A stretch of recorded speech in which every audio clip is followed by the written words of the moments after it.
Welcome, my friends, to our study for today on the CAPM exam. It's a pleasure to be speaking to you today.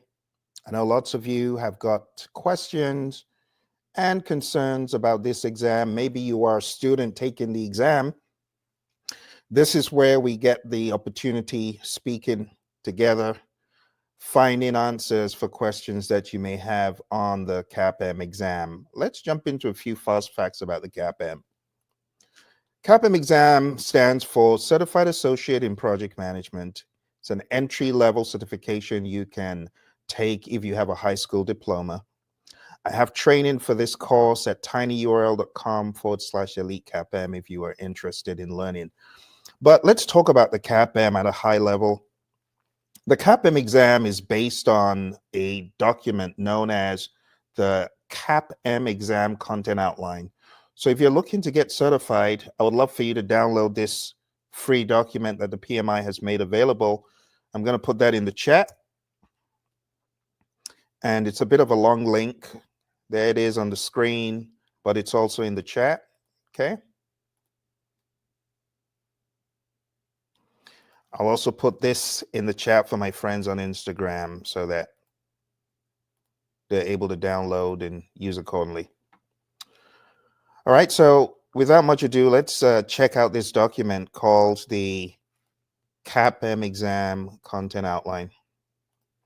This is what it looks like. CAPM exam content outline gives you the blueprint for the CAPM exam. So it starts off with the domains in project management fundamentals, predictive, agile, and business. And I'll cover this at some point, but let's jump down into what exactly the exam entails. And let's go to this section, which gives us more clarity on the exam. Let's go in there. So as you can see here, it says CAPM eligibility requirements. To be eligible for the CAPM, you need a high school diploma, GED, or global equivalent, and must meet the project management education requirement. And you need 23 hours of education, right? So if you got a high school diploma, 23 hours of education from a course such as this one, right? CAPM Exam Masterclass, which you can find at tinyurl.com/elite CAPM, then you'll be able to get these 23 hours. And then all you need to do is study, take mock exams, take quizzes, and that will help you. As far as the exam breakdown, you got 150 questions, only 135 count, 15 are pre-test questions, which are more like experimental questions the PMI may consider putting into the pipeline in the future. It's a 3-hour exam. You got various kinds of questions. You got hotspots. You even have some questions that may look like a strip of a cartoon or something like that. And then you've got drag and drop kind of questions like this one. Yeah, like this one. Almost like, as it says, an animation. So you could get some like that, or the comic strip. There we go.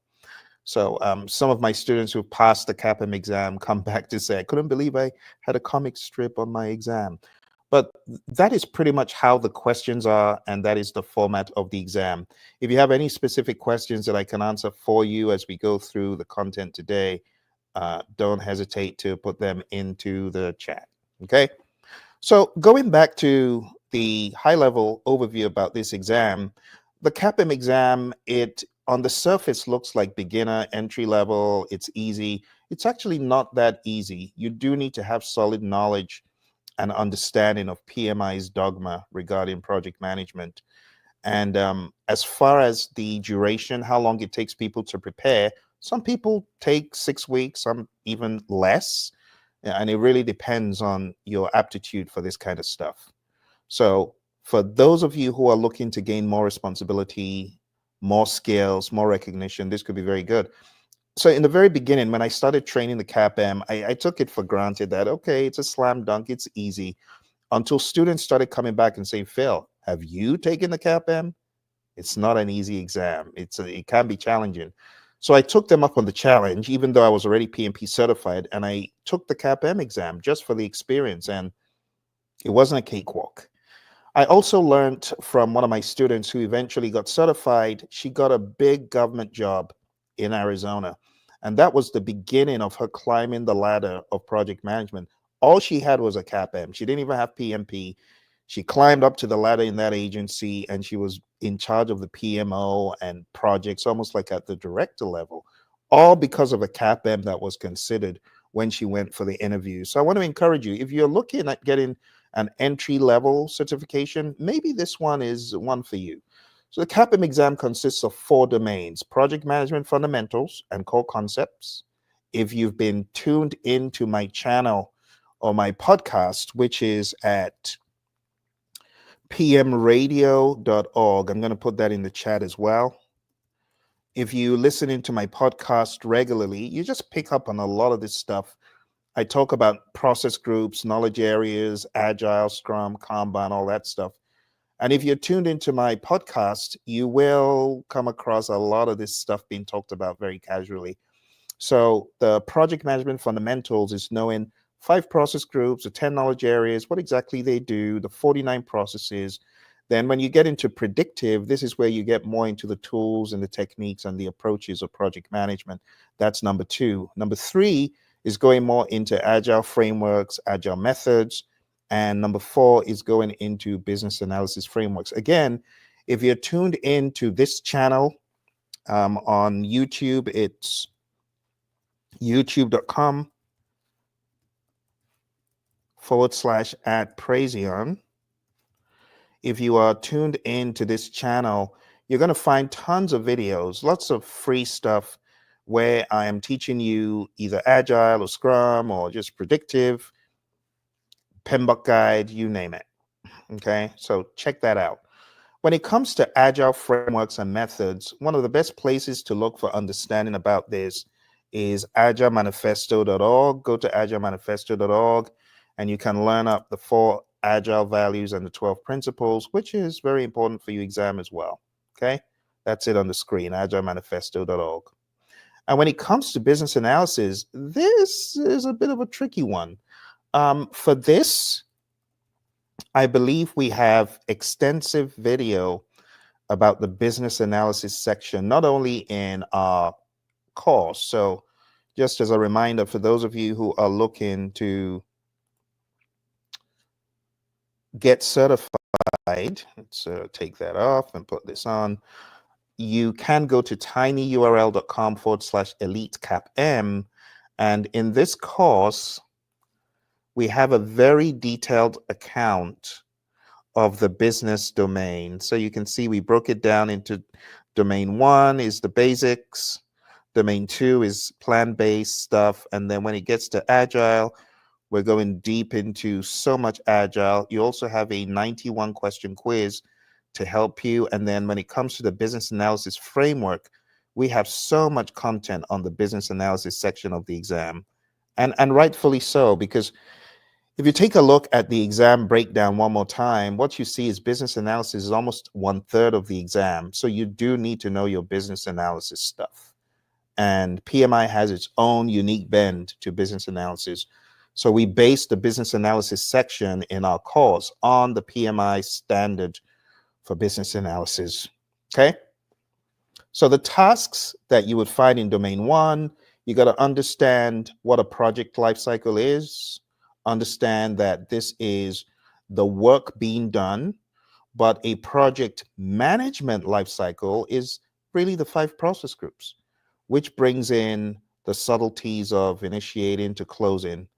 And then we talk about project planning, all the dimensions of planning, roles and responsibilities of a project, problem solving tools and techniques to help project managers. Then we get into domain 2, which goes more into the predictive stuff.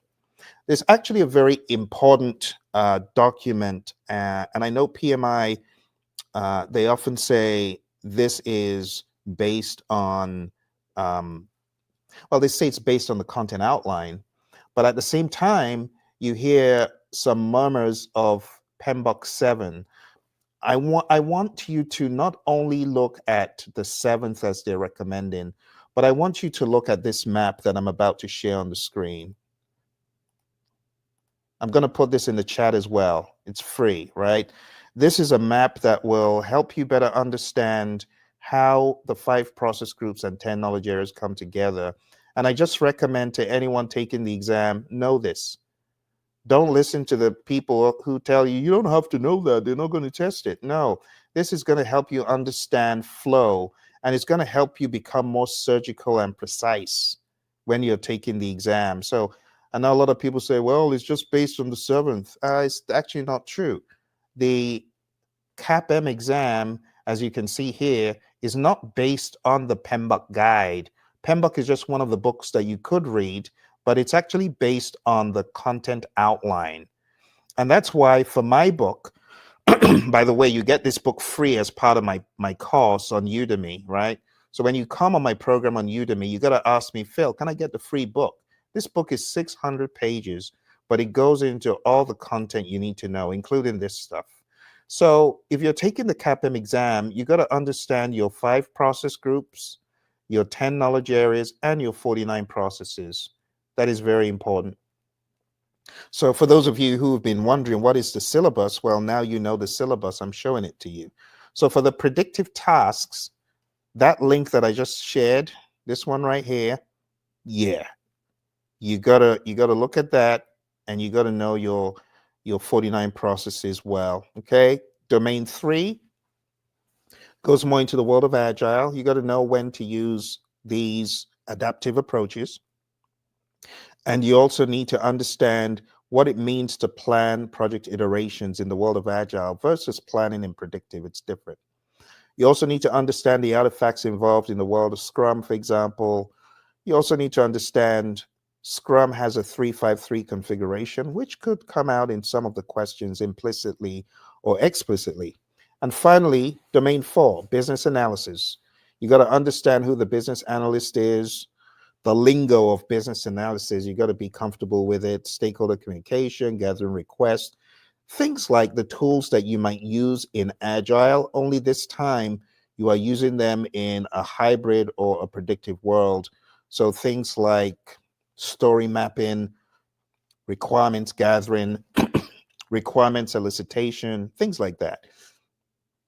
You got to know those well. And then there are also domains and areas of knowledge and processes in business analysis that we go in on the training. Again, the eligibility requirements, which we've looked at, you need to have a high school diploma and 23 hours of project management education. The exam has 150 questions, only 135 count. You got drag and drop, hotspots, and the like. You can take the exam 3 times in a year. If the candidate is not successful after 3 attempts, they must wait a year before reapplying. And you must earn, I believe it's 15 professional development units every 3 years. But if you are thinking of taking this exam, hey, start your journey today. Go on down to tinyurl.com/ElitePMP for the cost of a few Starbucks. You can begin today. It's low cost, low risk. I made it so ridiculously inexpensive because I wanted to take that concern of money off the table. So you can see it's just $59.99. And this is a lifetime access course. You will always have access to this, and I'm going to be renewing it. It's very transparent. It's broken down easily. You got a final mock exam, and you also have the book. I am going to be sending you the book. So the moment you jump on, send me a message. Phil, I've joined. I'll send you a PDF download. It's free. You can see it's $49.99, but on this course, it's zero, zilch, nothing. So join the program. If you're stuck at any point, I'm very good with supporting you. Just send me a message. Let me know whatever your questions are, and I will assist you in either upping the ante on your knowledge, helping you get clarity, or giving you the moral support to get certified. Some of the links I shared in the very beginning, I shared the content outline for the CAPM, and I also shared my radio show for project managers, which you can learn by osmosis, just listening, so many terms and ideas. I also shared the Praizion channel, and I also shared the Agile Manifesto link. And lastly, I shared the UCLA link to the 49 processes. All right, if you found value from this, my friend, smash the like button and subscribe to the channel. And if you're looking to get certified, begin your journey today. You can do it. Remember the story of my student out of Arizona. You know, when there was the census, 2010 census, 2010. Some of you were like 15 back then. Isn't that crazy? But during the 2010 census, I had a number of students from a company called Vangent. And one of those students took the CAPM exam and went on to get a very high powered position in government space just because of the CAPM. Can you imagine that? It's pretty remarkable.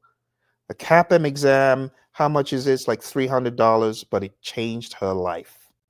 Now she's a don, a boss. She said, Phil, I need to take the PMP at some point. Nah, she didn't even take it. She's flying high. Why am I telling you this story? I'm telling this story so you can understand the CAPM exam can be the beginning of great things.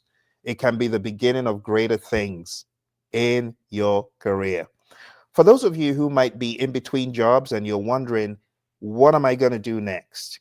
How do I up the ante on my employment situation? I want to encourage you to join me if you are unemployed, if you've been through a layoff, if you've been finding things hard. I have a free seminar coming up next week. All you need to do is go on down to fed.pmsucceed.com and sign up. No questions asked. I am going to be giving away Lead Your Comeback, my new book. I'm going to be teaching you from Lead Your Comeback. So for those of you who are kind of like, oh, can I put my feet in the water and test the waters for project management? Absolutely. I invite you. Come on down to fed.pmsucceed.com. Here's a curriculum at a very high level. We're going to talk about project management basics. So some of this stuff is going to be applicable to your CAPM. I'm going to teach you process groups and knowledge areas. I'm going to teach you Agile, Scrum, and so on for career growth. And then we're going to talk about career strategy and landing your next role. Okay, this is happening 10th to 14th of March. It's going to be at 11 a.m. Eastern. Remember, the time changes in the US this weekend. So just do the time adjustments if you're on the West Coast and show up. And I look forward to seeing you.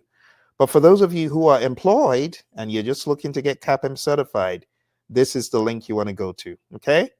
I wish you all the best. Do you have any questions? Put in any questions, concerns, comments into the chat. I'll be more than happy to answer them right now. Questions, concerns, comments. Okay. I don't see any questions. I don't hear any concerns. I wish you all the best in whatever you're doing. Okay. You can do it. You can get certified, just like many of my other students have. I wish you all the very best. And if there are no questions, I'll say put the questions in the comments. Hello, my friend EM. Nice to see you here. Thank you for sending in the chat. It's always good to see some human activity. And I know that sometimes when I do these seminars, you're not able to chat in, or you might wonder, is Phil live or is this a recording? Well, I share these chats so that you know it is live. Do you have any questions or concerns about the exam? Any project management questions? Is there anything you've been wanting to know about that maybe you're getting ready for PMP and you got a question? Oh, thank you very much. I appreciate that, EM. Thank you very much. Thanks for checking out my stuff and thanks for coming on board. And honestly, if you know of anyone who can benefit from the federal layoff program, please send this to them, fed.pmsucceed.com. I should put that in the chat as well for those of you who are keen. Put the hyperlink in the chat, fed.pmsucceed.com. All right, send this to family, friends, people who might have been laid off. Maybe you have someone who's sleeping on your couch. I was that person on the couch. I was on my sister's couch when she said, hey, there's an opportunity. And that changed my life. I ended up getting employment at Citigroup in the United Kingdom back in the day, all because someone said, hey, have you seen this? I went from working in a warehouse, back-breaking work, to working in the penthouse. When I say penthouse, I'm talking about working at Citigroup, Cedar Power in Canary Wharf, London. I went from being disgruntled, broke, busted, and disgusted to being king of the hill, only because someone shared an opportunity. So you just never know where you're sharing the opportunity will go. It could change someone's life. All right. Thank you very much, my friends. I'll see you in the program, or I'll see you online somewhere. All the very best. Au revoir.